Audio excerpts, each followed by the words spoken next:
Hi students, my dear students. మనం ఇంతకుముందు antibiotic sensitivity అనేటువంటి టెస్ట్లో ఈ యూనిట్కి సంబంధించినటువంటి విషయాల్లో యాంటీబయాటిక్స్ అంటే ఏంటి చెప్పుకున్నాం, బ్యాక్టీరియోసైడల్ ఏజెంట్ అంటే ఏంటో చెప్పుకున్నాము, బ్యాక్టీరియోస్టాటిక్ ఏజెంట్ అంటే ఏంటో చెప్పుకున్నాము, కల్చర్ అంటే ఏంటో చెప్పుకున్నాం. దాని కంటిన్యూయేషన్గా యాంటీబయాటిక్ సెన్సిటివిటీ టెస్ట్ అనేటువంటి టెస్ట్ను మనం ల్యాబ్లో నిర్వహించడానికి ఫర్దర్గా తీసుకునేటువంటి స్టెప్ ఏంటిదంటే preparation of antibiotic discs. Preparation of antibiotic discs. Antibiotic డిస్క్ను తయారు చేయాలి. ఎలా తయారు చేస్తారు అంటే టిష్యూ పేపర్ను తీసుకోవాలి. టిష్యూ పేపర్ను తీసుకొని దాన్ని స్టాప్లర్ సహాయంతో చిన్న చిన్న గుండ్రని ముక్కలుగా కట్ చేస్తాం. చిన్న చిన్న ముక్కలుగా కట్ చేస్తాం. ఇలా కట్ చేసినటువంటి టిష్యూ పేపర్లను, ఇలా కట్ చేసి పెట్టుకున్నటువంటి టిష్యూ పేపర్లను మనం యాంటీబయాటిక్స్ తోటి మిక్స్ చేస్తాం లేదా సోక్ చేస్తాం. సోక్ అంటే ఏంటంటే నానబెట్టడం. యాంటీబయాటిక్ డిస్క్స్ అంటే ఏంటంటే టిష్యూ పేపర్ను తీసుకొని వాటిని ఇలా గుండ్రని ముక్కలుగా కట్ చేసుకుంటాం. కట్ చేసుకున్నటువంటి గుండ్రని ముక్కల టిష్యూ పేపర్ను యాంటీబయాటిక్స్ ద్రావణాల్లో ఉంచుతాం. Cutting of tissue paper in the shape of the round and this tissue paper should be soaked in the antibiotic solution. Like this we can prepare the antibiotic discs. After the preparation of the antibiotic disc, we can perform the antibiotic sensitivity test. How can we perform the antibiotic sensitivity test? We will be learning now. Here, to perform the antibiotic sensitivity test, majorly we follow the two methods of test. They are Kirby-Boyer method,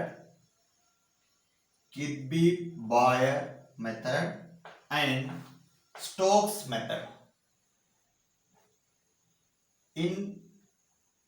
By these methods, we can perform the antibiotic sensitivity test. Here, to perform these two methods of tests, we can take a well-grown petri dish, well-grown bacterial petri dish, in which here Kirby-Boyer method, we can use the Muller-Hinton agar for the growing of the bacteria. We can use Muller-Hinton agar. Which bacteria are grown in this petri dish?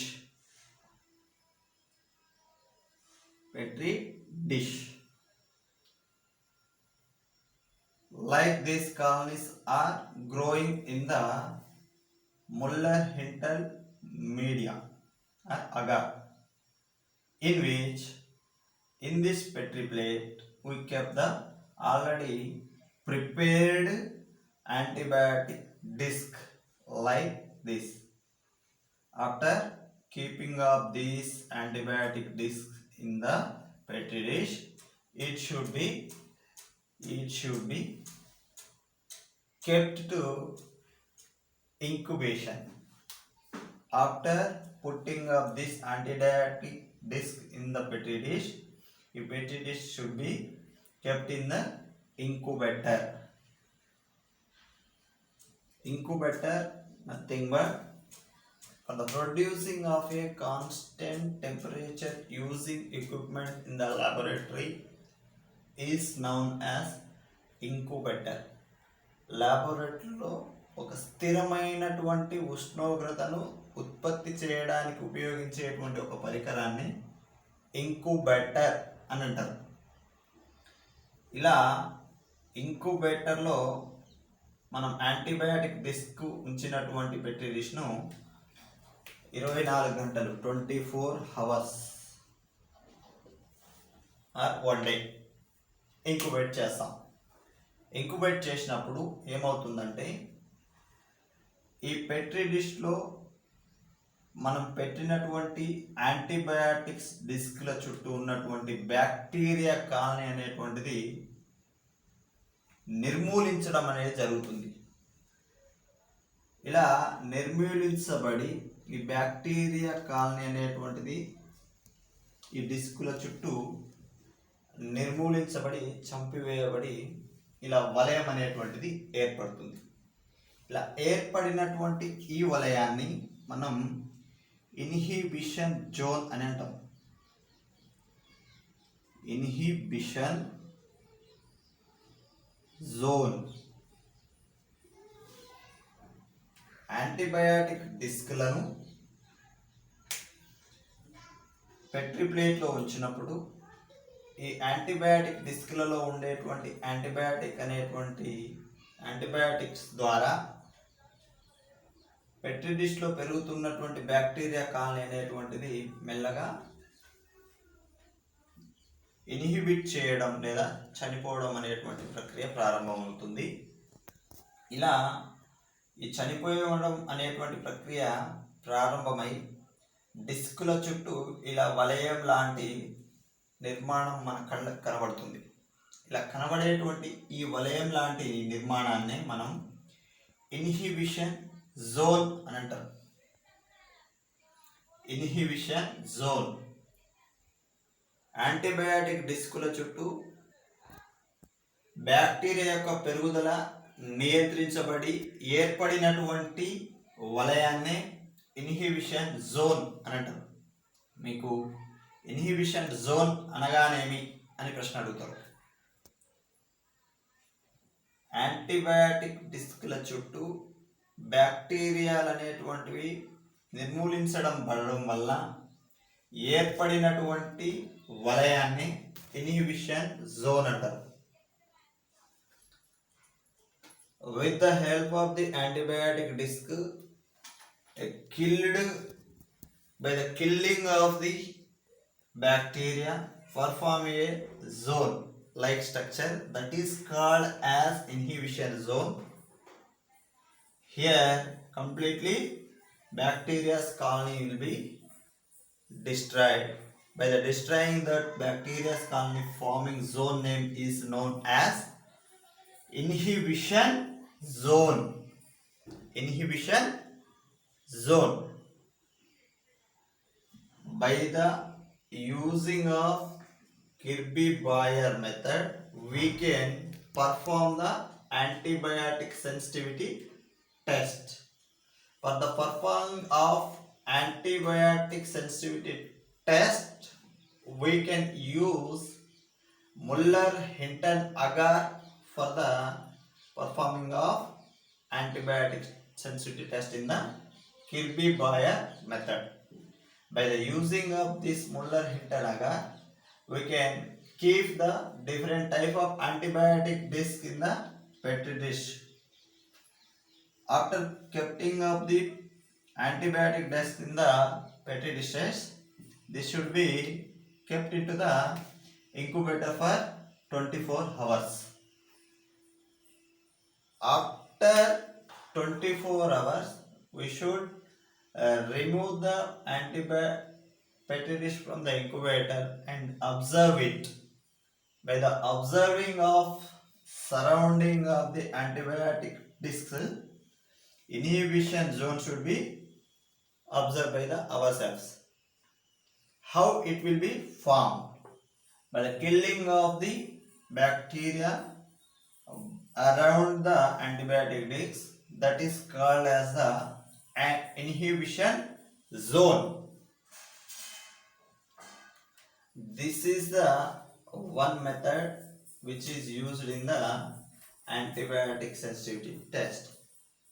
Whereas similarly, ఇదే విధానంలో Stokes మెథడ్లో nutrient agar media అనేటువంటి దాన్ని ఉపయోగిస్తారు. Nutrient agar media. ఈ nutrient agar media అనేటువంటి దాన్ని ఉపయోగించి న్యూట్రియంట్ అగార్ మీడియాపై పెరిగేటువంటి బ్యాక్టీరియాలను ఒక పెట్రీ డిష్లో ఉన్నటువంటి న్యూట్రియంట్ అగార్ మీడియాలో పెరిగేటువంటి బ్యాక్టీరియా కాలనీని దాన్ని మనం ఈ విధానంలో న్యూట్రియంట్ అగార్ మీడియాలో పెరిగేటువంటి బ్యాక్టీరియా కాలనీని స్టోక్స్ మెథడ్లో ఒక యాంటీబయాటిక్ డిస్క్లను ఇలా ప్లేస్ చేస్తాం. కొంచెం దూరంగా పెట్టాలి, అన్నీ ఒక దగ్గర పెట్టద్దు. ఎందుకు అని అంటే ఈ యాంటీబయాటిక్ డిస్క్లు అనేటువంటివి వేరు రకానికి చెందినటువంటివి ఉండొచ్చు. ఫర్ సపోజ్ ఇది పెన్సిలిన్ అనుకుందాం. పెన్సిలిన్ అనేటువంటి యాంటీబయాటిక్. నెక్స్ట్ ఇక్కడ ఉన్నటువంటిది అమాక్సిలిన్ అనుకుందాం.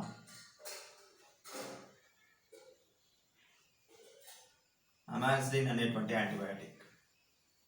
ఇక్కడ డిఫరెంట్ టాక్సిన్ లైక్ వేరే యాంటీబయాటిక్ డిస్క్లను మనం ప్లేస్ చేస్తాం. ప్లేస్ చేసినప్పుడు ఏమవుతుందనంటే ఇందులో ఉండేటువంటి పెన్సిలిన్ అనేటువంటి యాంటీబయాటిక్ తన చుట్టూ ఉన్నటువంటి బ్యాక్టీరియల్ గ్రోత్ను ఇన్హిబిట్ చేస్తుంది. ఇలా ఇన్హిబిట్ చేయడం ద్వారా ఏర్పడినటువంటి ఈ వలయాన్ని మనం ఇన్హిబిషన్ జోన్ అని అంటున్నాం. Next at the same time అలానే అమాక్సిలిన్ అనేటువంటి యాంటీబయాటిక్ను ప్లేస్ చేసిన దగ్గర కూడా ఇన్హిబిషన్ జోన్ అనేటువంటిది ఇలా ఏర్పడుతుంది. మనం ఇక్కడ గమనించాల్సిన విషయం ఏంటంటే పెన్సిలిన్ అనేటువంటి యాంటీబయాటిక్ను ప్లేస్ చేసినటువంటి ఇన్హిబిషన్ జోన్తో పోలిస్తే అమాక్సిలిన్ అనేటువంటి యాంటీబయాటిక్ ద్వారా ఏర్పడినటువంటి ఇన్హిబిషన్ జోన్ అనేటువంటిది పరిమాణంలో కొంచెం చిన్నగా ఉంది. పెన్సిల్తో ఏర్పడినటువంటి ఇన్హిబిషన్ జోన్ అనేటువంటిది పరిమాణంలో కొంచెం పెద్దగా ఉంది. నెక్స్ట్ అమాక్సిలిన్ అనేటువంటి యాంటీబయాటిక్తో ఏర్పడినటువంటి ఇన్హిబిషన్ జోన్ అనేటువంటిది చిన్నగా ఉంది. ఇక్కడ మనం గమనిస్తే ఒక బ్యాక్టీరియాను నిర్మూలించడానికి ఈ డయాగ్రామ్ ప్రకారం ఒక బ్యాక్టీరియాను నిర్మూలించడానికి పెన్సిలిన్ అనేటువంటి యాంటీబయాటిక్ చాలా త్వరితగతిగా అధిక మోతాదులో బ్యాక్టీరియాను నిర్మూలిస్తుంది అని అర్థమవుతుంది. నెక్స్ట్ అమాక్సిలిన్ అనేటువంటి యాంటీబయాటిక్ అదే బ్యాక్టీరియాను నియంత్రించడానికి తక్కువ మోతాదులో నియంత్రిస్తుంది, ఎక్కువ సమయం అనేటువంటి దాన్ని తీసుకుంటుంది. ఈ జోన్తో పోలిస్తే అమాక్సిలిన్ జోన్ అనేటువంటిది చిన్నగా ఉంది. కాబట్టి పెన్సిలిన్ అనేటువంటి యాంటీబయాటిక్ బ్యాక్టీరియా యొక్క పెరుగుదలను ఎక్కువ మోతాదులో చంపివేస్తుంది, కొంచెం ఫాస్ట్గా పనిచేస్తుంది. అదే అమాక్సిలిన్ అనేటువంటిది తక్కువ మోతాదులో చంపింది, స్లోగా పనిచేసిందని అర్థం. ఎందుకు స్లోగా పనిచేస్తుంది అని అంటే ఈ పెట్రీ డిష్ అనేటువంటి దాన్ని మనం 24 గంటలే ఇంక్యుబేట్ చేస్తున్నాం. సో ఈ యాంటీబయాటిక్ను రెండింటిని ఒకటేసారి ప్లేస్ చేసి ఇంక్యుబేట్ చేసినప్పటికీ ఇచ్చినటువంటి ఇంక్యుబేషన్ పీరియడ్ కూడా రెండింటికి సేమ్ ఉంది, 24 గంటలే. కానీ ఇన్హిబిషన్ జోన్ బ్యాక్టీరియాను నిర్మూలించేటువంటి ప్రక్రియ అనేటువంటి దాన్ని గమనించినట్లయితే పెన్సిలిన్ అనేటువంటి యాంటీబయాటిక్ను ప్లేస్ చేసినటువంటి జోన్ అనేటువంటిది పరిమాణంలో పెద్దగా ఉంది. అదే అమాక్సిలిన్ అనేటువంటి యాంటీబయాటిక్ను ప్లేస్ చేసినటువంటి జోను చిన్నగా ఉంది.